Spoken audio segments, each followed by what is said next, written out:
Kita awali Aceh hari ini, saudara, sebuah truk pengangkut barang pecah belah dan juga barang elektronik terjun ke jurang di kawasan Senapit, Aceh Besar pada Jumat pagi. Satu orang tewas sementara satu lainnya terpaksa menjalani perawatan intensif akibat mengalami luka-luka.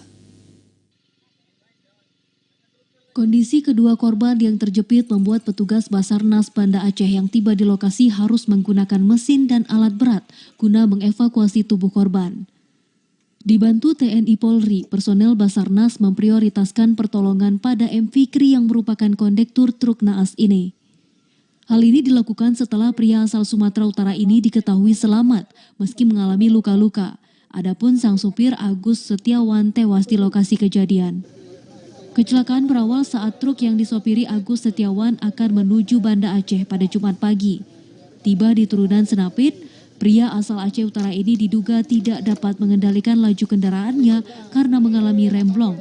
Akibatnya truk jatuh ke jurang di Kecamatan Lembah Selawah, tepatnya di kilometer 44 timur kota Banda Aceh ini.